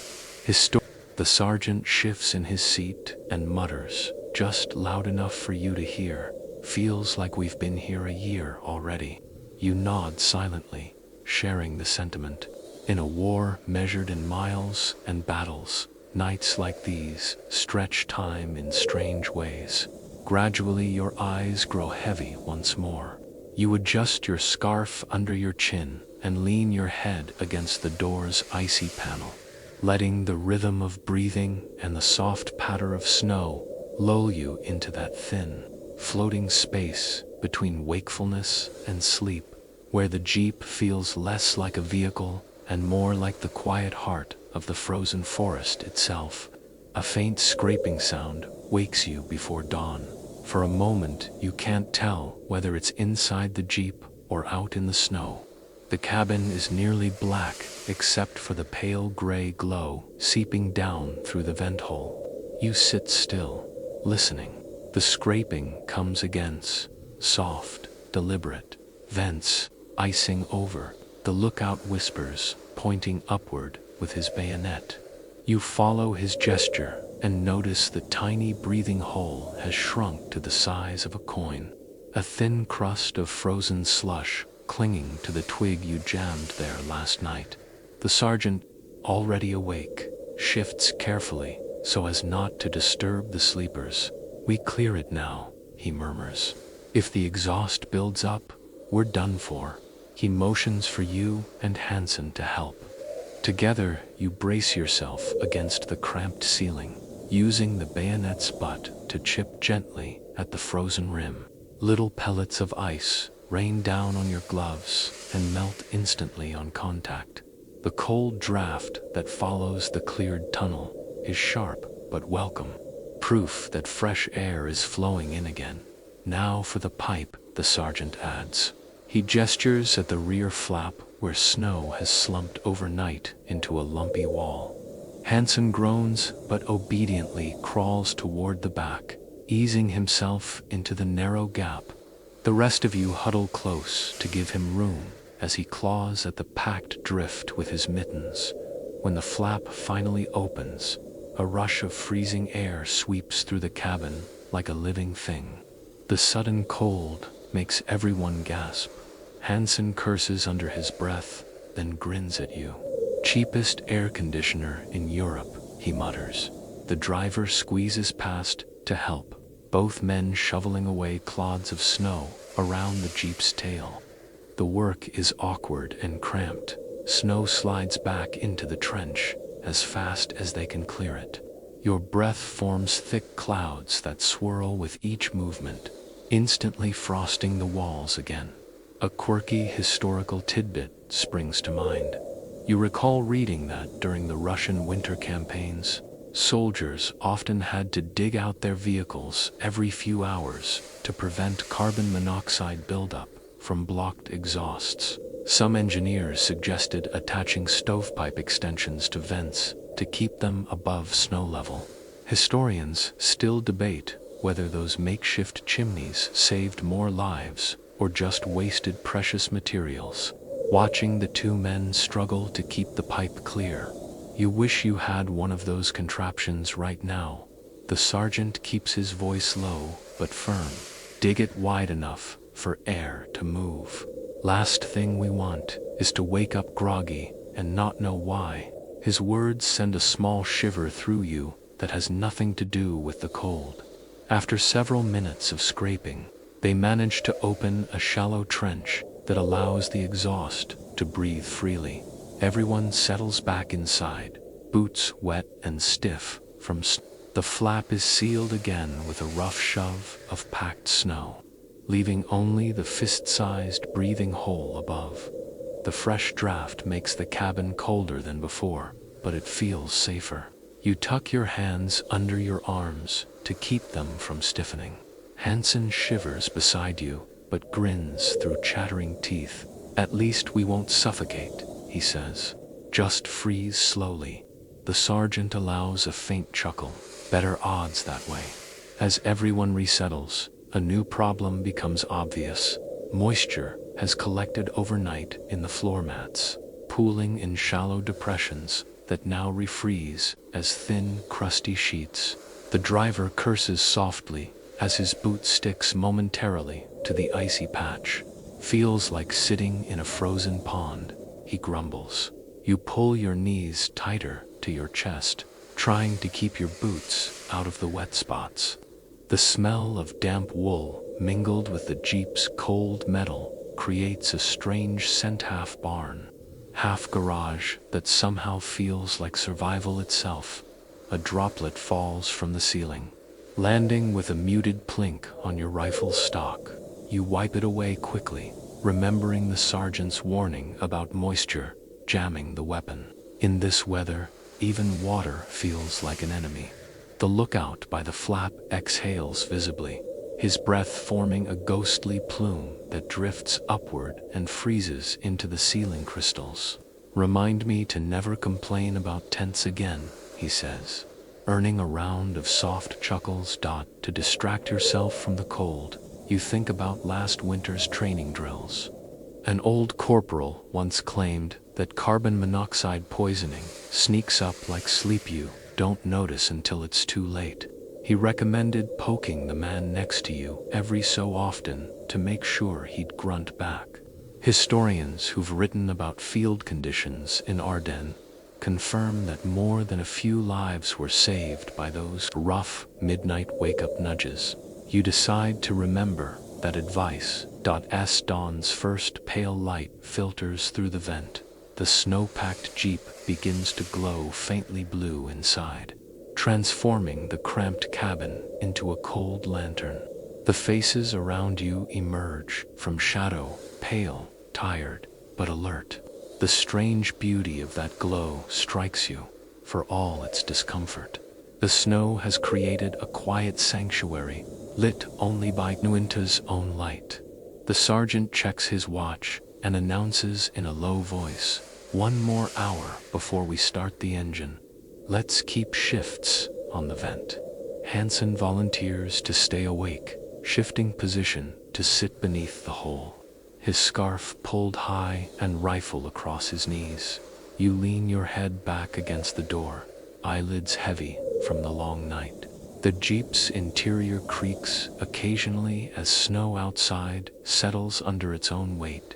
Somewhere beyond the mound, a branch snaps under ice and falls with a soft thud you barely hear through the insulation before drifting into a light doze. You notice a bead of water trembling at the tip of the twig in the vent hole, glistening like a frozen tear.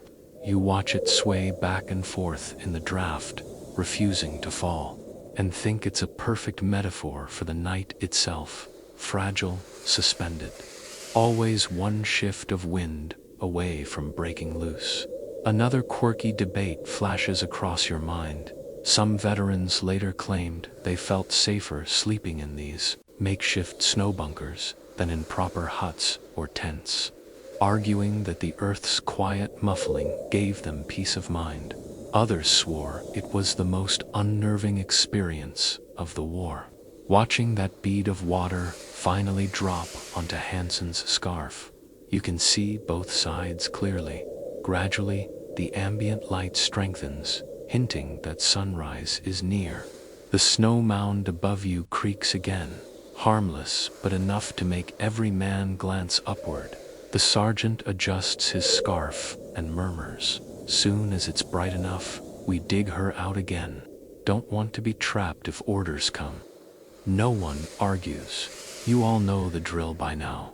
You close your eyes and let the rhythmic breathing of your companions lull you toward another half-sleep, ears still tuned to every groan of settling snow, every faint whistle of the winter wind sneaking through the Ventan uneasy but oddly familiar lullaby in the Jeep's snowbound bunker. The Jeep's roof gives a low groan as if stretching under the weight of the night's snowfall. It's still dark enough that the interior feels like the inside of a cave, pale blue around the vent, deep gray everywhere else. The sergeant rouses the group with a soft but firm whisper. Up, time to dig before we're iced in. Everyone stirs reluctantly, peeling themselves away from stiff seats and each other's residual warmth. Your knees ache from being bent for hours. When you try to straighten them, the joints crack audibly. Hansen winces as he unfolds his legs. Feels like my knees are older than the Jeep, he mutters, rubbing them through his wool trousers. The flap at the rear has frozen shut again overnight, sealed by fresh layers of snow packed down by wind. The first attempt to push it open fails. It barely budges. She's locked up tight. The driver grunts, already reaching for the entrenching tool. You and Hansen begin scraping at the seam with your gloved hands, while another soldier chips at the edges with the bayonet's blunt end. The ice cracks reluctantly, breaking off in brittle shards that scatter across the damp floor mats. Each piece glitters briefly in the blue dawn light filtering from the vent. A small hole finally opens enough to let in a sharp draft of air that smells of pine, resin, and crisp frost. The cold rush feels both refreshing and invasive after hours in the humid cocoon. You push a little harder, and a slab of snow collapses inward, dusting your lap in fine powder. Hansen shakes his head, brushing his gloves. Welcome to our morning shower, he jokes. Outside, the world is waking in silence. Through the gap, you glimpse a sky smudged grape ink by the first streaks of sunrise. Thin wisps of fog drift low across the tree line, hugging the snow-covered ground like ghosts, reluctant to leave. The sergeant instructs the two men nearest the opening to crawl out and start clearing the exhaust pipe first. Vent first, always, he warns again, not losing anyone to bad air after surviving the night. His voice carries the weight of grim experience. You follow them out, boots crunching into the crusted snow that's hardened overnight. The cold outside bites deeper than the chill in the Jeep, almost burning the tip of your nose as you breathe in. The snow has settled into heavy layers, its top crust glinting faintly in the dawn. It takes effort to break it apart with your shovel, each scoop lifting clumps that feel heavier than yesterday's drifts. A quirky historical fact surfaces in your mind. During the harshest winters of the Eastern Front, German mechanics sometimes slept beside their vehicles, covered in tarps and snow, claiming it was easier to restart engines with the warmth of their own bodies nearby.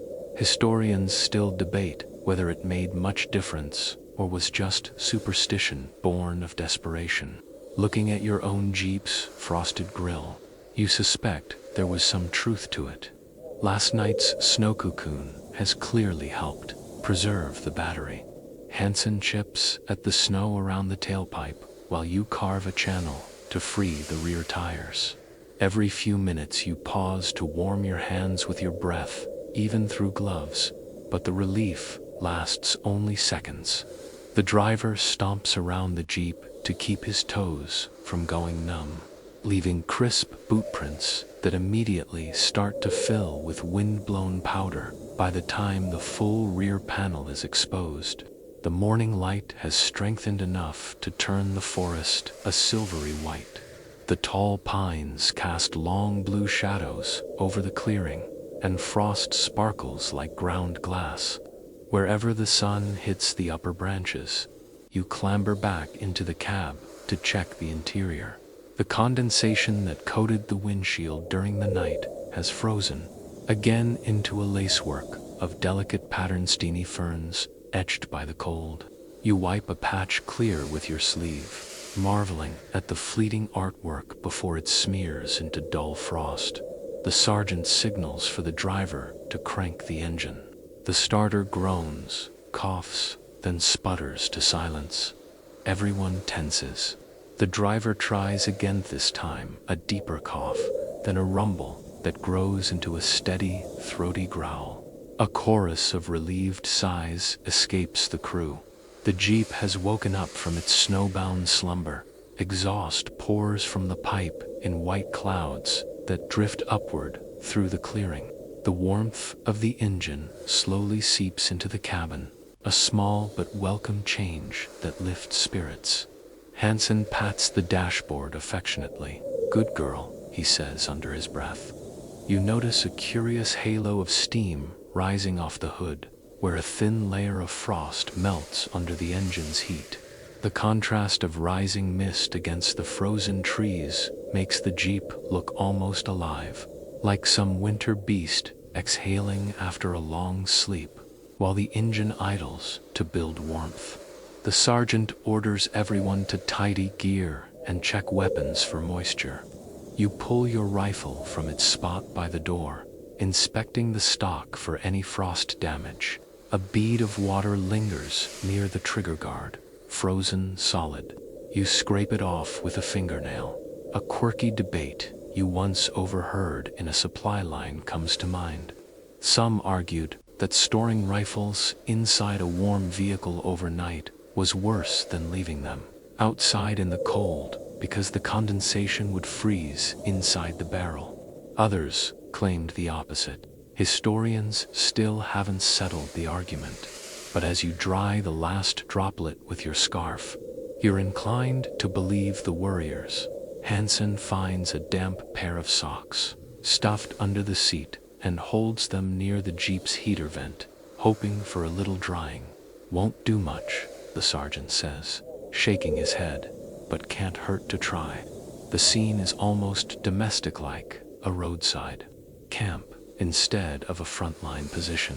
The radio crackles faintly with static, but no fresh orders yet. The stillness in the forest grows thicker, broken only by the soft drip of melting frost from branches overhead. A crow caws somewhere distant, the sound carrying eerily clear in the cold morning air after another few minutes of digging and clearing snow around the wheels. The Jeep finally stands free of its white armor. The smooth dome of the cocoon is now reduced to a ring of ragged heaps around the tires, looking more like the ruins of an igloo than a military trick. The sergeant takes a slow walk around the vehicle, nodding in satisfaction at the work. "That's good enough," he says.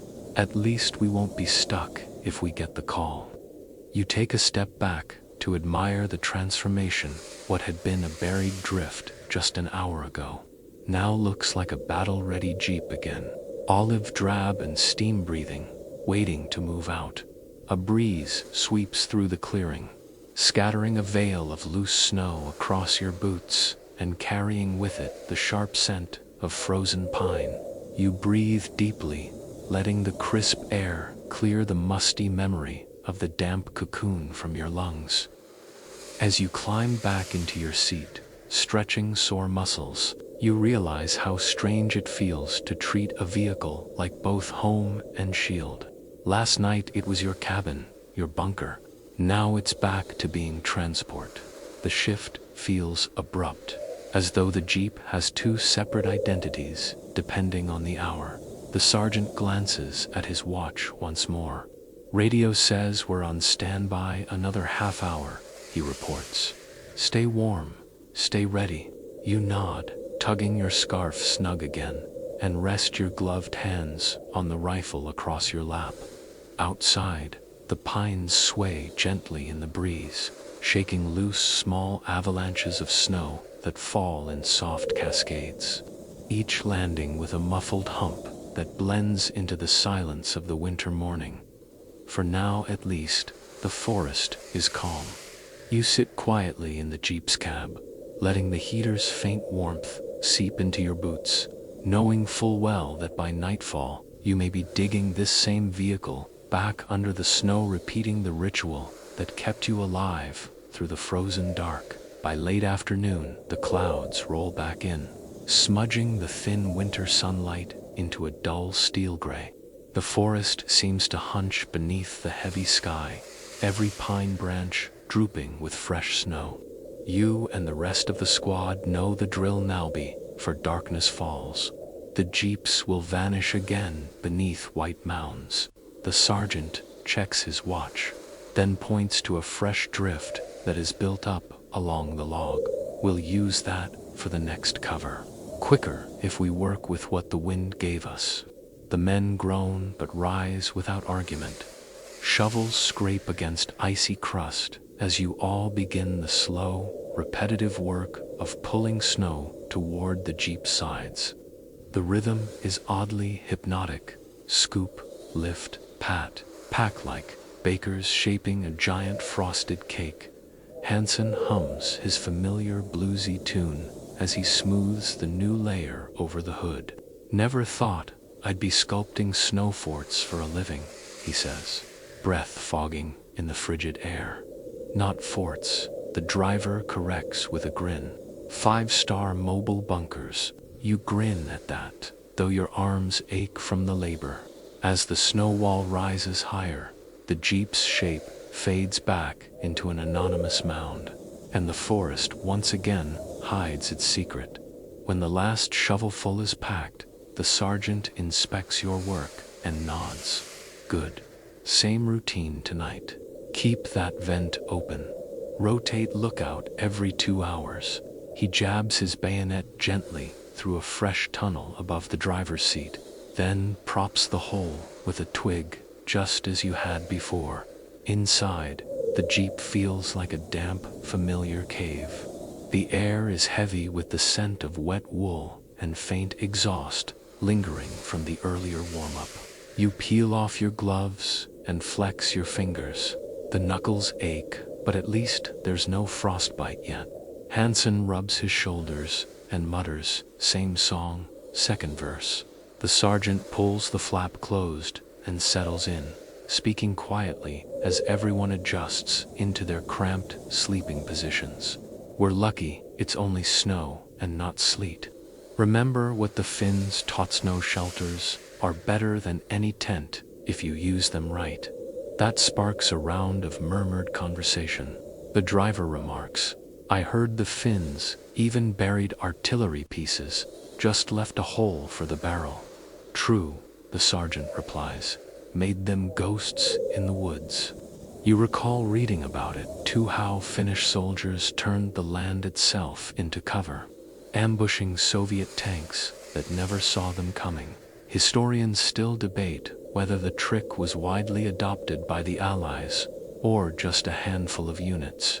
Sitting here inside your own snowbound jeep, you feel a distant kinship with those soldiers of decades past. As the last daylight fades, the cabin dims to a deep blue. Frost begins to creep back onto the metal dashboard in feathery patterns, and the windshield fogs at every exhale.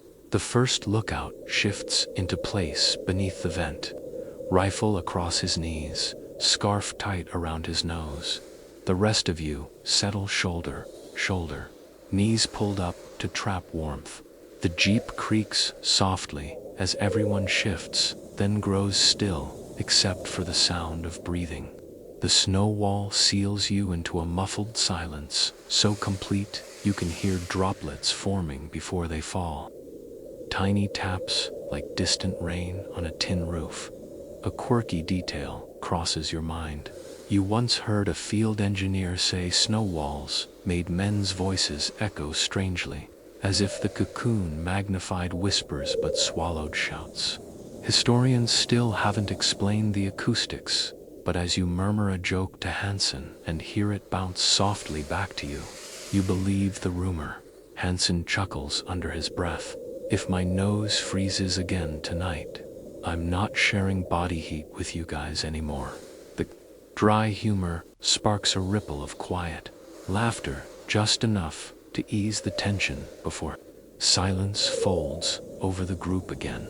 You lean your head back against the cold metal door and close your eyes, letting the snow's hush press in like a thick blanket. The Jeep's familiar smells, oil, canvas, damp wool, have become oddly comforting. In the distance, the faint cry of a lone crow echoes once, then fades into the winter night. The sergeant breaks the quiet after a long pause. His voice is softer now, almost reflective. We made it through 2 nights. Hold the line tomorrow and the next, and we'll tell folks back home how we turned Jeeps into igloos. You smile at the thought. The image of explaining this to your family, describing how a war machine became a bedroom beneath Arden snow, strikes you as both absurd and oddly proud. The Jeep grows warmer again as the shared body heat builds. Frost near the vent begins to bead and melt, a sure sign the cycle of condensation will return by midnight. You watch a droplet swell on the twig brace, waiting for gravity to tug it free.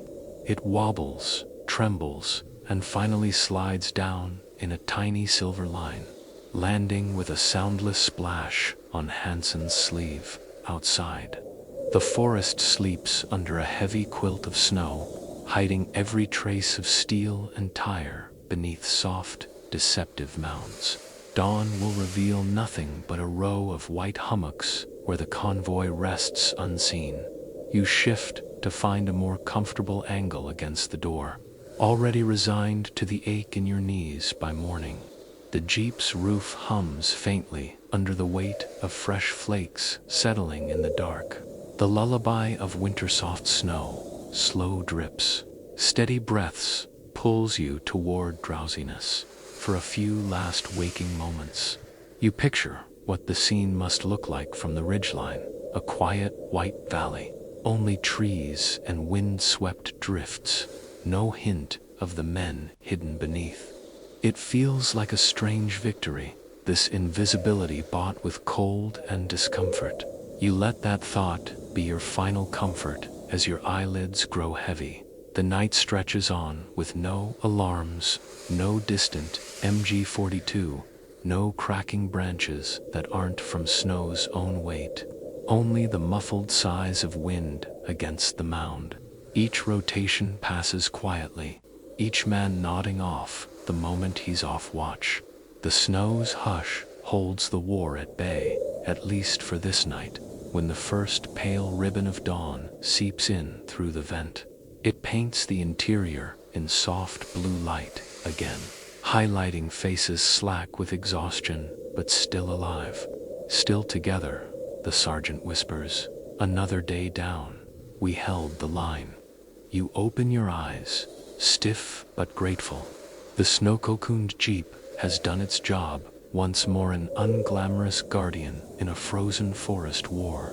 The morning comes quietly, and with it the slow realization that the worst of the night has passed. The snow that felt heavy and suffocating hours ago now glows faintly in the pale light, like the shell of a protective creature that has carried you safely through another bitter Ardennes winter's night.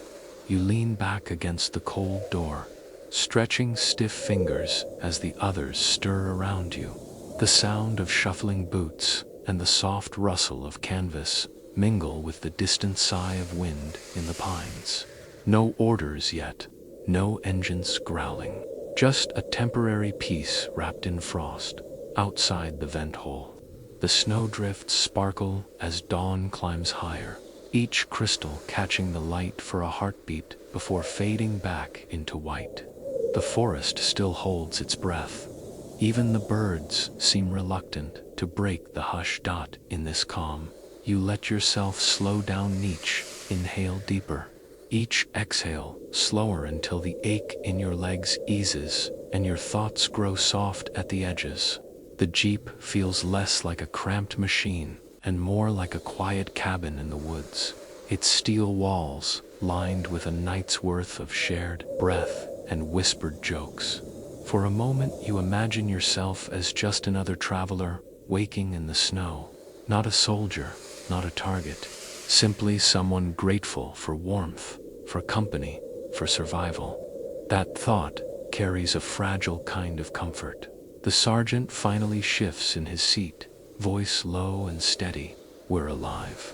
That's enough for today. You nod, agreeing in silence, watching as a single droplet slides down the frosted windshield and disappears into the shadows below. Now the sun continues its climb, and the forest begins to stir once more. But you stay seated a while longer, letting the gentle light and soft breath of the snow hold you in their calm.